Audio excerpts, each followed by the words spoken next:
ये तभी चलेगा जब हेडर फाइल आईओ स्ट्रीम होगी, stdio में नहीं चलेगा फंडा ये।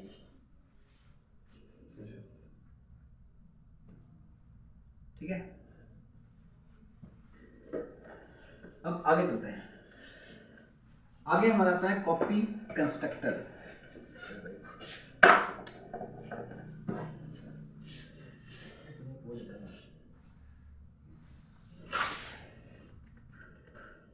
ये रेफरेंस वेरिएबल इसी के बेस कॉपी कर सकते हो ना।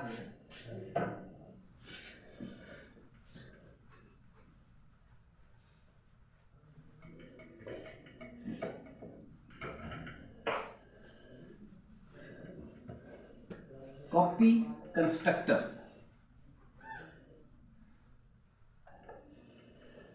ठीक है।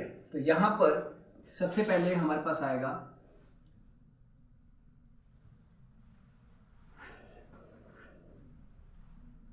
एक क्लास बनाई हमने, तो क्लास का नाम रख लिया हमने डन, या क्लास का नाम रख लिया cpy, कोई भी नाम हो सकता है। ओके, और यहां पे हमने एक वेरिएबल लिया int n1 और n2। फिर यहाँ पे कुछ फंक्शन बनाएंगे हम। तो आपको याद होगा हमने किया था passing object to a function, किया था ना। Passing object to a function में क्या किया था, passing object to a function में हमने क्या किया था, एक एक्स्ट्रा फंक्शन बनाया था गेट के नाम से। वो चाहे गेट नाम हो या कोई और नाम हो, उससे फर्क नहीं पड़ता। आज हमने क्या करना है, करना वही है कि एक ऑब्जेक्ट की वैल्यू दूसरे ऑब्जेक्ट में देनी है, पर जो उस दिन हमने फंक्शन यूज किया था गेट फंक्शन, मतलब वहां पे एक फंक्शन यूज किया था, आज उसकी जगह हम यूज करेंगे कंस्ट्रक्टर। उस काम को करवाने के लिए फंक्शन की जगह हम क्या यूज करेंगे, कंस्ट्रक्टर। यानी तो मतलब यहां पर जैसे एक हमने यहां पर बना रहा हूं मेन फंक्शन, क्योंकि वहां जगह शायद नहीं बचे, तो यहां बना रहा हूं मेन फंक्शन। मतलब यहाँ पे हमने cpy एक क्लास है, उसका एक ऑब्जेक्ट लिया c1 और एक लिया c2, कुछ ऐसा लिया, ठीक है ना। और फिर मैंने यहाँ पे एक फंक्शन बनाया, इसका नाम रखा इनपुट। तो यहाँ पे लिखा मैंने void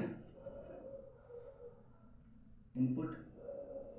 इनपुट के अंदर मैंने क्या कर लिया, cin n1 और n2।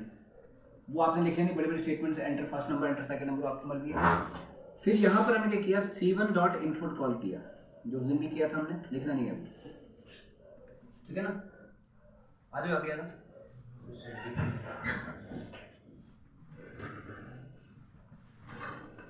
बीच में करना, ठीक है। तो क्या हुआ, c1 डॉट इनपुट, तो जो c1 का इनपुट था वो चला।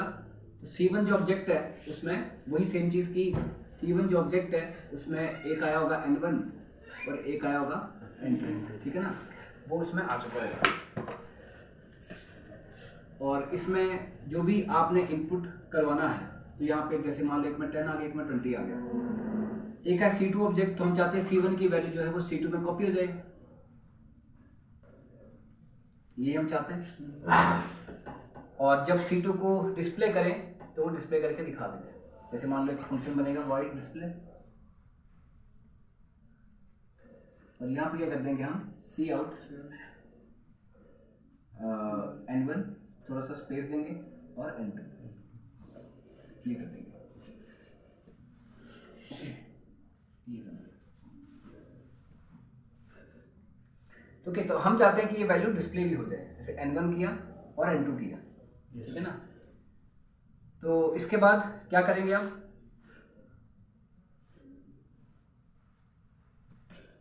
अब मैं चाहता हूं कि जो है एक, उस दिन आपको याद होगा फंक्शन बनाया था गेट, जिसमें मैंने वो पास कर दिया था, c1 पास कर दिया था, मतलब फर्स्ट ऑब्जेक्ट पास कर दिया था। आज उसकी जगह हम बनाएंगे कंस्ट्रक्टर। तो मैंने यहाँ पे किया cpy, ओके, cpy, और यहाँ पे अब जो कैचर होगा वो भी cpy टाइप का ही होगा, मानो खींच लीजिए, क्योंकि जब पास होगा तो वो cpy टाइप का ही पास होगा ना ऑब्जेक्ट, कैचर भी उसी टाइप का चाहिए। बट यहाँ गड़बड़ क्या हो रही है कि जब आपने C1 और C2 किया, ठीक है ना, तो अब ये क्या है, कंस्ट्रक्टर, और वो भी कौन सा है, पैरामीटराइज्ड। अब चाहे पैरामीटराइज्ड हो चाहे कॉपी हो, कॉल तो वो होता ही होता है। जैसे पहला ऑब्जेक्ट बना C1, तो यहाँ पे आ जाएगा एरर, बोलेगा भैया आप ऑब्जेक्ट बना और इसमें कंस्ट्रक्टर बना पड़ा है, इसको मैं कॉल लगाऊंगा बट आर्गुमेंट कोई पास नहीं किया जा रहा है, तो एरर देगा। और अगर मैं पास करना चाहता भी हूँ C1 को, ठीक है ना, तो मैंने यहाँ पे नहीं करना, C1 ऊपर लिख लिया, फिर दोबारा लिखूंगा CPY या लिखूंगा C2 और फिर यहाँ पे लिखूंगा C1। तो आपको याद होगा पैरामीटराइज कंस्ट्रक्टर में जैसे ऑब्जेक्ट बना था हमने उसी टाइम पे आर्गुमेंट पास किया। इनपुट C1 में हो चुका है, हमने CPY C2 किया और C1 पास कर दिया। चलो इसके केस में तो ठीक हो गया कि भैया ये कॉल हो गया, हो गया ना। पर दिक्कत ये है कि जब ऑब्जेक्ट C1 बना उसमें तो हम कोई भी आर्गुमेंट नहीं दे रहे, कंस्ट्रक्टर उसके केस में भी कॉल होगा अगर क्लास के अंदर बना पड़ा होगा, चाहे वो डिफॉल्ट हो चाहे वो पैरामीटराइज हो। जब जैसे ही सबसे पहला ऑब्जेक्ट बनेगा C1 को देखेगा क्लास में कंस्ट्रक्टर है, कहता है भाई, तो वो आर्गुमेंट ले रहे हैं, मतलब कि हमने पासिंग ऑब्जेक्ट करना है but we have to it by using constructor के थ्रू ही करना है।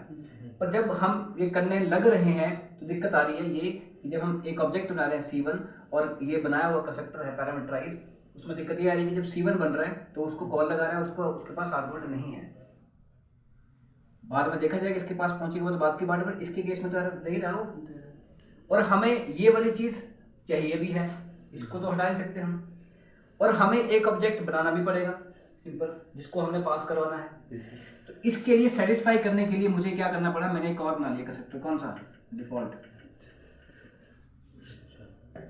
बना लिया। और सपोज करते हैं इसमें मैंने स्टार्टिंग वैल्यू दे दी n1 = 0 और n2 = 0, स्टार्टिंग वैल्यू दे दी, ठीक है ना। अब क्या ठीक हो गया, अब जब C1 बना तो इस केस में ये सेटिस्फाई हो गया, कंस्ट्रक्टर बन गया, n1 = 0 n2 = 0, दोनों में 0 0 वैल्यू चली गई। फिर क्या हुआ, C1 का इनपुट कॉल हुआ, उसने जो भी अपनी नई वैल्यूज इनपुट करवानी थी वो करवाई। फिर किया CPY C2 और C1 पास कर दिया। मतलब इस बार जो कंस्ट्रक्टर कॉल हो रहा है वो C2 वाला कॉल हो रहा है, जो C2 वाली मेमोरी के अंदर है, ये वही हिसाब है सब कुछ। और C1 पास हो रहा है। अब C1 में जो वैल्यूज पड़ी होंगी 10 20 वो किसके पास चलेगी, C3 के पास। अब देखा जाए तो C2 के अंदर वही सेम चीज, C2 के अंदर C3 बनेगा। और यहाँ एक गड़बड़ होने वाली है, वो क्या है, ये है कंस्ट्रक्टर्स यहाँ पर, और यहाँ पर एक डिफॉल्ट कंस्ट्रक्टर भी है। अब क्या होगा कि जैसे ही आप C3 ऑब्जेक्ट, जो CPY के पास, जो C1 के पास राइट थे वही C3 के पास राइट्स हैं, क्योंकि वो भी CPY टाइप का ही है। तो अगर जैसे उसमें जाकर के जब वो C3 नाम का ऑब्जेक्ट बना होगा तो क्या वो कंस्ट्रक्टर को कॉल नहीं लगाएगा। जब ऑब्जेक्ट बनता है तो कंस्ट्रक्टर कॉल होता है। जब C3 बना तो ये भी तो कॉल लगाएगा, क्योंकि ये भी तो ऑब्जेक्ट ही है। जब ऑब्जेक्ट बनता है और क्लास के अंदर कंस्ट्रक्टर है तो वो कॉल लगता ही लगता है। हाँ, ये अलग बात है कि इस केस में डिफॉल्ट लगेगा। अब डिफॉल्ट लगेगा मतलब यहाँ से कुछ लेके 10 20 जा रहा है, वहां पे फिर से C3 को फिर से कॉल हो गया, वो तो उसमें क्या आ जा रहा है 0 0, मतलब यहाँ से कुछ वैल्यू लेकर जा रहा है। जैसे ही वहां पहुंच रहा है ये तो एक नया ऑब्जेक्ट बन रहा है C3, और उसमें जो वो वैल्यूज आने की बजाय इसमें खुद इनिशियलाइज हो रही है वैल्यू क्या 0 0, या कोई और स्टेटमेंट लिखी होगी वो भी अनवांटेडली चल रही है। इस वक्त हमें वो स्टेटमेंट नहीं चाहिए थी। मान लो कंस्ट्रक्टर में मैंने कोई चीज लिखी है, मान लीजिए कि स्टार्टिंग में वो चल पड़ी, अब वो जब यहाँ से यहाँ पे पहुंच रहा है कंट्रोल, तो यहाँ भी वो स्टेटमेंट चल रही है, क्योंकि यहाँ भी कंस्ट्रक्टर कॉल होगा ही होगा, क्यों नहीं कॉल होगा। और हम इसको हटा भी नहीं सकते, क्योंकि अगर हटाया तो यहाँ दिक्कत आएगी। और हमको जो काम करना है आज passing object by using constructor करना है, तो ये भी लिखना पड़ेगा। और जब ये लिख रहे हैं तो इसको कॉल लग रही है, ऐसा हो रहा है। हम ऐसा करते हैं कि C3 को बनाते ही नहीं है, C3 को मेमोरी ही नहीं देंगे। क्या करेंगे, C3 और इसके पीछे एम्परसेंड लगा देंगे। C3 को मेमोरी नहीं मिलेगा, C1 जो बना था उस वही C3 बन गया। मेमोरी नहीं बनी तो फिर एक नया डब्बा बना ही नहीं, तो कंस्ट्रक्टर कॉल होगा ही। पर C3 is C1 and C1 is C3। हमने क्या किया अब देखो, हाँ ये लग बात है कि भले C3 C1 है, बट इस डब्बे के अंदर सिर्फ इस फंक्शन के अंदर सिर्फ only you can use C3, you can not use C1 because C1 is local to the main, है ना। तो आप you will write here what C3.n1 C3.n2, इसका मतलब क्या है C1 का n1 और C2 का सॉरी C1 का ही n2, बात तो एक ही है, चाहे ऐसे लिखो चाहे ऐसे लिखो, पर यहाँ पे मैं C1 नहीं लिख सकता क्योंकि वो अलग फंक्शन का है। फिर ये देने किसको है, किसको देने हैं C2 वाले के n1 n2 को। इस वक्त जो कंट्रोल है वो किसके अंदर है, C2 के अंदर ही। तो यहाँ पे क्या लिखेंगे n1 और n2, और फिर कंट्रोल वापस आएगा, यहाँ से आप क्या करेंगे C2 डॉट डिस्प्ले,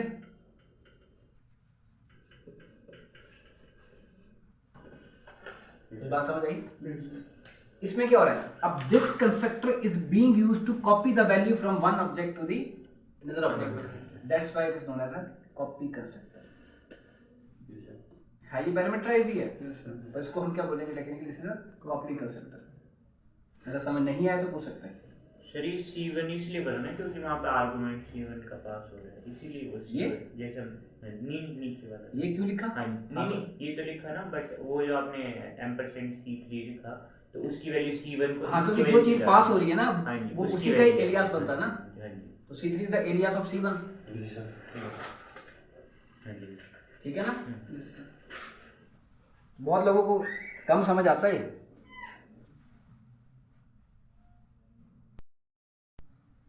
और तो और अगर आपने चेक करना है कि भैया सच में ऐसा हो रहा है तो आप ऐसा भी कर सकते हैं, सिर्फ चेक करने के लिए, बाकी हो चुका है।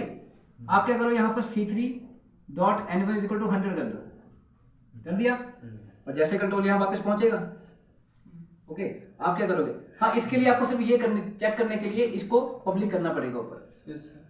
तो आप क्या करोगे यहाँ पर C out, यहाँ पर लिखोगे C1 जो ऑब्जेक्ट है डॉट n1, तो आप चेक करोगे कि जो C3 का n1 आपने चेंज किया वही C1 का n1 भी चेंज हो चुका होगा, वो भी आपको 100 दिखाएगा। इसे चेक करने के लिए और उसको ऊपर पब्लिक करना पड़ेगा, अदरवाइज इसका कोई रूल नहीं है।